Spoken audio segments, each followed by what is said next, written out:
ಸ್ನೇಹಿತರೆ, ನಮಗೆ ಸಮಾಜದಲ್ಲಿ ನಾವು ಯಾರನ್ನ ಆಯ್ಕೆ ಮಾಡ್ಕೋಬೇಕು, ಯಾವ ವಿಚಾರವಾಗಿ ನಾವು ನಮ್ಮನ್ನು ತೊಡಗಿಸ್ಕೊಳ್ಬೇಕು ಅನ್ನೋದೇ ಒಂದೊಂದು ಸಲ ಅರ್ಥವೇ ಆಗೋದಿಲ್ಲ. ಉದಾಹರಣೆಗೆ ಈಗ ಬಿಗ್ ಬಾಸ್ ಅಗ್ನಿ ಪರೀಕ್ಷೆ ನಡೀತಿದೆಯಲ್ಲ, ನಾನು ಕೂಡ ಆಡಿಷನ್ನ ಕೊಟ್ಟಿದ್ದೆ. ನನ್ನಲ್ಲಿ ಏನೋ ಅಂತ ಟ್ಯಾಲೆಂಟ್ ಇಲ್ಲ, ಹಂಗಾಗಿ ನನ್ನನ್ನು ಸೆಲೆಕ್ಟ್ ಮಾಡಿಲ್ಲ ಅಂದ್ಕೊಂಡು ನಾನು ಆರಾಮಾಗಿದ್ದೆ. ಬಟ್ ನನ್ನನ್ನು ಬೇಡ, ತುಂಬ ಜನ ವೀಡಿಯೋಸ್ಗಳನ್ನ ನಾನು ನೋಡಿದ್ದೀನಿ, ಎಷ್ಟು ಇನ್ಸ್ಪಿರೇಷನ್ ಆಗಿ ಮಾಡ್ತಿರ್ತಾರೆ.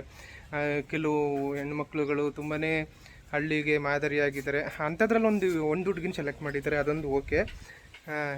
ಬಟ್ಟು ಇನ್ನೊಂದು ನಮಗೆ ಡಿಸ್ಅಡ್ವಾಂಟೇಜ್ ಏನಂತ ಅಂದರೆ, ಈ ಅಮುಕು ಡುಮುಕು ಮತ್ತು ಈ ಗಂಗಕ್ಕ ಇವ್ರುಗಳನ್ನೆಲ್ಲ ಸೆಲೆಕ್ಟ್ ಮಾಡಿರೋದ್ರಿಂದ ನಾವು ಕೂಡ ಅವ್ರನ್ನ ಹಂಗಾದರೆ ಅನುಕರಣೆ ಮಾಡಬೇಕಾ, ನಾವು ಅವ್ರ ಥರನೇ ಜೀವನ ಶೈಲಿನ ಶುರು ಮಾಡಬೇಕಾ ಅನ್ನೋದೇ ಒಂಥರ ಡೌಟ್ ಆಗಿಬಿಡುತ್ತೆ.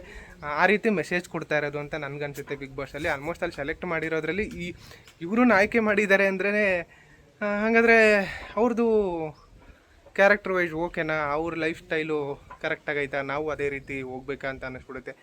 ಎಷ್ಟು ಜನ ಇನ್ಸ್ಟಾಗ್ರಾಮಲ್ಲಿ ತುಂಬಾ ಒಳ್ಳೊಳ್ಳೆ ವೀಡಿಯೋಸ್ಗಳನ್ನ ಮಾಡಿಕೊಂಡು ಸಮಾಜಕ್ಕೆ ಒಳ್ಳೊಳ್ಳೆ ಕೊಡುಗೆಗಳನ್ನ ಕೊಡ್ತಿದ್ದಾರೆ ಸೋಷಲ್ ಮೀಡಿಯಾನ ಬಳಸ್ಕೊಂಡು. ಅಂಥವ್ರನ್ನ ಯಾರನ್ನಾರು ಸೆಲೆಕ್ಟ್ ಮಾಡೋದು ಬಿಟ್ಟು